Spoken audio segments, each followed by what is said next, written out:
오늘 어디 아프세요? 아니 그냥 어제 뭘 이를 꽉 물고 잤는지 막 다 뭉친 것 같은데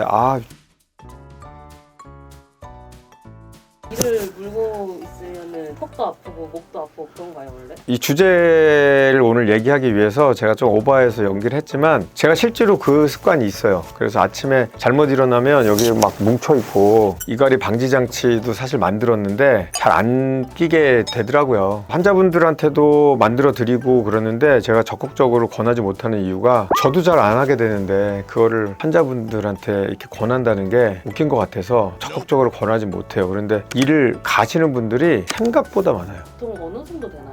20%에서 25% 정도는 되는 것 같거든요. 그러니까 4-5명 중에 1명 정도는 이가 많이 갈려 있어요. 그런데 저희 병원에 오는 환자분들도 윗니가 아랫니를 절반 이상 가린다. 이 가는 습관 내지 이를 악무는 습관, 잘 때 꽉 물고 자는 습관, 이런 게 있을 가능성이 거의 90%예요.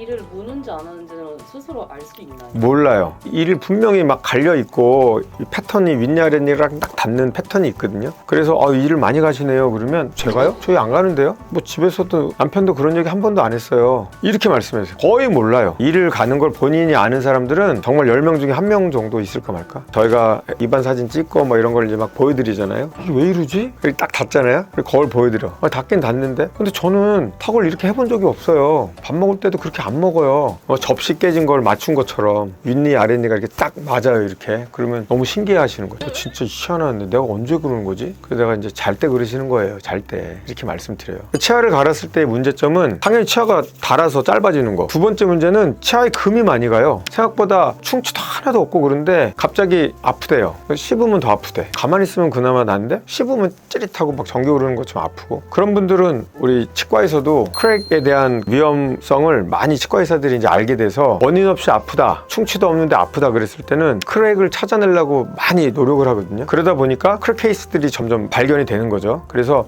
생각보다 크랙이 되게 많네, 이런 것도 많이 느끼게 되고, 이를 꽉 물고 잤을 때의 안 좋은 점은 치아로만 봤을 때는 그런 정도가 있는 것 같아요. 원인은 정확하지 않은 건가요? 이갈이를 하는? 무의식상에서 일어나는 거고 중추신경계 연관성이 많기 때문에 이갈이의 원인을 뭐다 이렇게 나온 건 기억이 없고, 학교 다닐 때도 만만할 때 나오는 얘기가 스트레스 아니면 술 많이 먹고 잔 날 이런 날 심해지는 거는 맞는 것 같아요. 그거를 어떻게 과학적으로 이렇게 매칭해서 증명해내기가 어렵기 때문에 애매하게 얘기를 하는 거지만 원인은 정확하게 알 수 없어요. 그런데 스켈레탈하게 골격적인 구조상 봤을 때 우리가 클래스 2라 그러거든요. 윗니가 아랫니보다 더 튀어나온 사람들, 반대로 말하면 아랫니가 더 들어간 사람들, 이런 사람들에서 더 많아요. 반대로 주걱턱들 이게 안 갈아요. 이 갈 수도 없어. 교합이 그렇게 돼 있어요. 그러면은 고치고 싶잖아요 다들. 집에서 뭐 해볼 방법이라든지 그런 게 없을까요?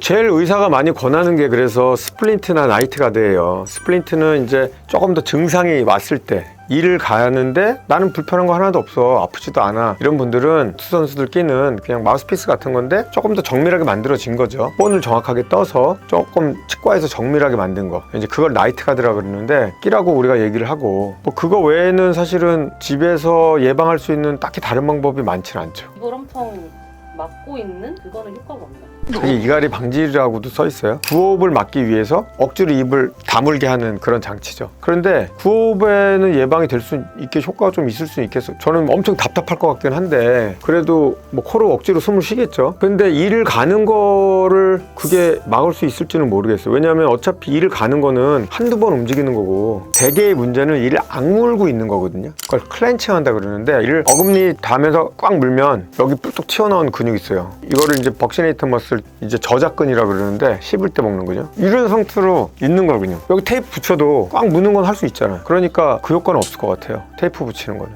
보철 치료 이런 걸로는 안 되나요? 그래서 제가 이제 생각한 게 테라 리프트라는 치료를 생각하게 된 거예요. 우리는 24시간을 살고 24시간 동안에 잠잘 때도 있지만 낮에도 자기도 모르게 꽉 물 때도 있고, 그러니까 제일 치료 효과가 좋으려면 24시간 동안 계속 높여놓으면 제일 좋잖아요. 이거를 24시간 올릴 수 있는 방법이 뭐가 있을까? 높이를. 그런 걸 생각을 하고 고민을 하다가 이제 요즘에 새로운 어떤 접착 시스템 이런 거에 저도 눈을 뜨면서 어금니에 붙여도 안 될 게 없겠네, 떨어지지 않겠네. 그럼 강도는 잘 모르겠지만 문헌들이 몇 개 있으니까 가장 가장 적절한 재료를 찾아서 해보자. 이렇게 해서 제가 이제 한 4, 5년 전부터 페라리프트라는 치료를 시작을 했고 결과는 나쁘지 않아요 지금. 오늘도 또 주절주절 얘기를 많이 했는데 이가 마모되는 분들 너무 걱정만 하지 마시고 궁금하신 분 있으면 많이 문의 주시고 지금까지 세라치과 대표원장 우상엽이었습니다. 안녕.